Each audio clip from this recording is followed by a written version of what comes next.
Today, I'm going to cover release plans in Leostream and specifically show you how they really give you a lot of control over how long users have access to the desktops and applications that are hosted on them that you've given them access to in Leostream. So here I'm looking at the Leostream Administrator web interface. I'm going to sign in as the main administrator. I'm not going to go through all the rest of the connection broker setup. I'm going to focus specifically on release plans, which are down here in the configuration section. As with all of the different items that you can configure in Leostream, we always give you a default, and it's a great way for you to get up and running quickly in Leostream. But once you want to start to finely tune your environment, you're going to want to come in here and build release plans, power control plans, etc., that really mimic the different workflows that you want to model. So just to give you a few examples of things you can do with Leostream release plans, let's start with a simple one and talk about persistent pools. Now, a persistent pool, if you think about having a group of virtual machines, either in the cloud or on-prem, and what these really are going to end up being is the user's personal machine. You're not giving them a laptop, it's a BYOD environment, but you want to make sure that when they log in to your Leostream environment, they always go to the same virtual machine. You can actually have a pool of machines and call them persistent so that the first time the user logs into that machine, it gets assigned to them, and then it's theirs forevermore. This is a very, very simple release plan to model. Now, if we look at how that's done, let's first talk about how this release plan works. If you see here, this form is broken up into these sections. Has the user disconnected from their session? Did I just close the RDP window instead of logging out of the machine? That's a disconnect. So has the user disconnected? Did they fully log out of the remote operating system? Have they gone idle? Has their desktop assignment been released? All these different events that occur, you can perform actions on.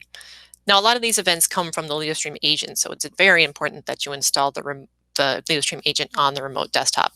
It is optional. If you really have a lockdown requirements on what you can install on the remote machines, you can keep the Leostream agent off, but you'll definitely get the most out of your environment if you install it. It does install on Windows, Linux, and Mac. The Leostream agent is responsible for sending the disconnects, sending the logouts, monitoring the idle time. So going back to our persistent model, basically what you want to say is, well, no matter what event comes from the agent or no matter what the user does on their remote machine, just keep them assigned to it. And you do that by setting the release to pool to no. So what happens when the user logs in, as soon as they request a connection to their offered desktop, that the connection broker assigns that desktop to the user. And that desktop remains assigned to that user until you, as the administrator, release the machine to the pool. So if you create a release plan that never releases the machine to the pool, now that desktop always belongs to the user, persistently assigned, but assigned from a pool.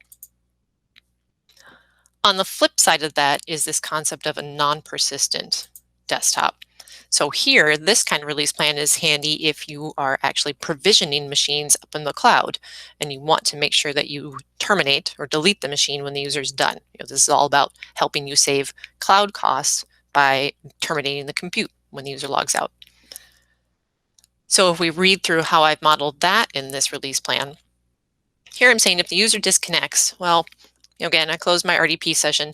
Maybe I've just gone to get a cup of coffee. I want to come back and use the session. So I'm going to give the user 30 minutes. And if in 30 minutes they haven't reconnected to their session, then I'm going to log that user out. And again, it's the agent that forcefully logs the user out. Now, the thing about the release plans and these events is one can trigger the next. So if the agent sends a disconnect and the disconnect causes a logout, that triggers the when user log out section. And in here, what I'm saying is, well, wait another 30 minutes. I forcefully log them out. Really, maybe they need to log back in and grab a file off that machine. So give them another 30 minutes to log back in. And if they don't, at that point in time, it's going to release the machine to the pool. And that release event then triggers this section down here when the desktop is released. And in that case, what I'm saying is go ahead and delete the machine, terminate it in the cloud. And that way you're clearing up that compute in the cloud so that you save the compute cost. And then also, depending on pools, you may be provisioning off a new machine so that the next user who logs in has a nice, clean, fancy, brand spanking new machine to log into. So those are kind of the two ends of the spectrum. You have persistent and you have non-persistent, but the power of Leostream is really that you can model kind of everything in between using these different events that you have. So as another example, here I have a plan that is all about monitoring the user's idle time and disconnecting them when they're done. Now here you're going to notice I actually have my time frame set very small. Not that you'd ever want to do that in production, but I wanted to set these limits very low so that you can see what's actually going to happen. We'll step through this with the user login. So the way this plan reads, if the user disconnects, again, I as the end user close my RDP session. It's going to wait a minute and release the machine to the pool. That release again will trigger this part of the plan, which in this case just logs me out. Doesn't delete the machine, just logs me out of it. This desktop is also being monitored for idle time. So I'm going to launch the connection. I'm just going to let it sit there idle for a minute, which I mean no keyboard and mouse. And after a minute, that's going to cause the disconnect. Again, that disconnect will trigger this section of the plan, which will wait a minute, and then it'll release it, which will then trigger this section to log me out. So here I have Leostream Connect, which is our software client, and I'm going to log in as a user who's actually assigned to that release plan. So I'm going to connect, and this is just going to launch my RDP session here, and it's actually going through the Leostream gateway.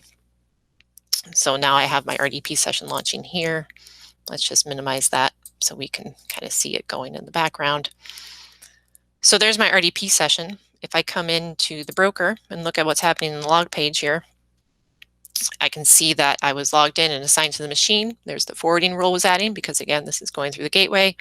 And now I got the notification from the agent that the user has logged in. So let me just minimize this here. So without touching that, that machine is basically now idle because I'm not interacting with the RDP session, so there's no keyboard and mouse. So here I can set a marker so I can watch the time. So at 42:30 was when I logged in. So now we'll just let it sit there for a minute and log out to disconnect me, I'm sorry. While we're doing that, there's one last release plan example I want to run you through, which is an end of day release. So this is kind of nice. We've been adding over time more and more ways for you to control access and length of time that user is assigned based on time of day and well, time of day and elapsed time. That's the word I'm looking for. So there's my minutes gone by. I've been disconnected from my RDP session. We'll go back to the log and show you what's happening there in a second. So here, if we look at this release plan, what it's saying, if the user disconnects, I'm not taking any actions. If they log out, I'm going to release it immediately. But then there's another section here we haven't talked about, which is when the desktop is first assigned. So again, user requests the connection, they get assigned to the machine. That's when this section is going to get applied. And here it's saying, well, go ahead and release the machine at 5 p.m. every day of the week. So that way, if the user hasn't logged out or they haven't disconnected, essentially I want them to be able to log in and get the machine in the morning and then free that machine at the end of their shift so that the next user can come in and use it.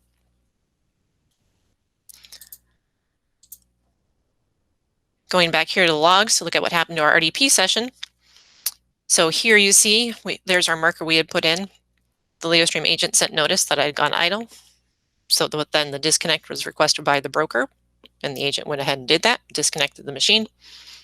That removes the forwarding port from the gateway so that now no one else can actually connect to that security thing. There also now in here is a job to log the user out after the next minute goes by. So hopefully that gives you an idea of some of the different things that you can model with release plans and gets the wheels turning for ways that you can make this work in your environment and really just add access control and really being able to fine tune who has access to what and for how long. If you have any questions, you want to try it out for yourself, you can give us an email at sales@leostream.com.